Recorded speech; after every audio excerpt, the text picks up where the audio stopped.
En este breve video te mostraremos algunas herramientas para combatir las falacias. Recordarás que las falacias son argumentos que parecen correctos pero que no lo son, porque en vez de dar razones atinentes a lo que se busca defender, recurren a elementos extralógicos, como pueden ser los chantajes, las amenazas, las ambigüedades, la alusión a defectos de la persona o a la buena fama de la persona o su autoridad, a prejuicios, generalizaciones apresuradas, falsas analogías y causas. También se alude a sentimientos, etc. Para combatirlas, entonces, lo primero que hay que hacer es analizar con calma, identificar qué se está buscando probar, qué está defendiendo la persona que está cometiendo la falacia, cuál es la tesis que busca sostener como verdadera. Revisar las razones y comprobar si hay falacias.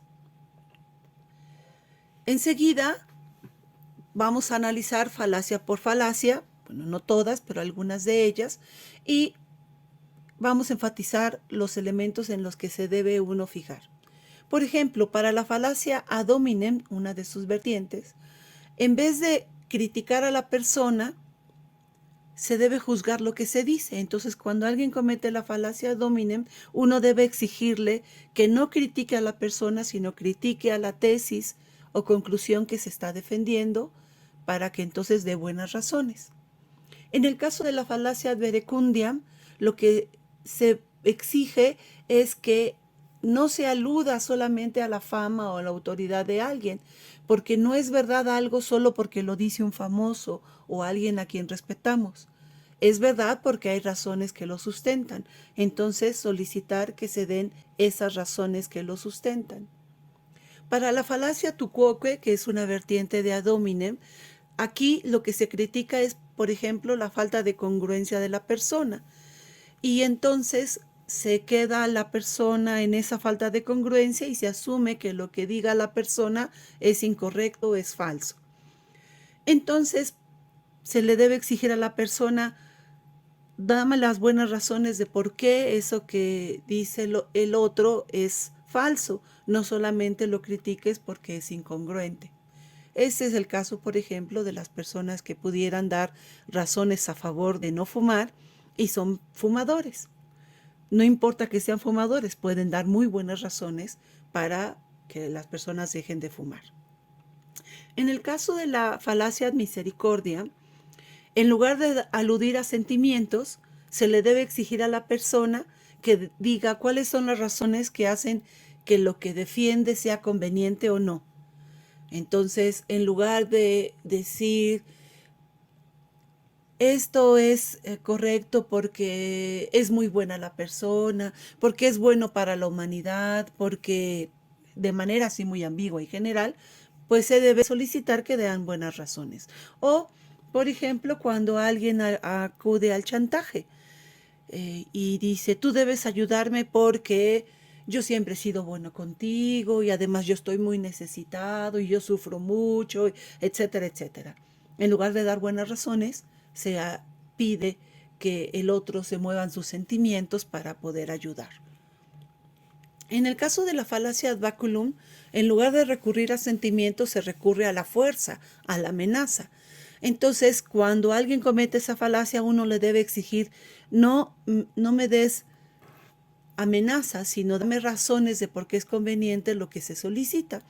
Un ejemplo es cuando en un empleo el jefe le pide a sus empleados: ustedes acepten lo que yo digo frente a otras autoridades y otras personas, porque yo soy su jefe y de mí depende que ustedes sigan contratados. Ahí es claramente una amenaza y no se dan razones a favor de lo que se busca defender.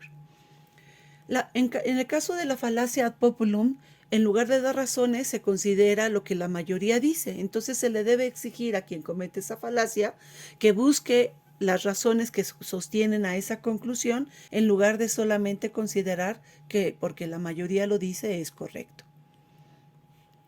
En el caso de la falacia de generalización apresurada, aquí el problema está en que las personas hacen una generalización a partir de pocos casos.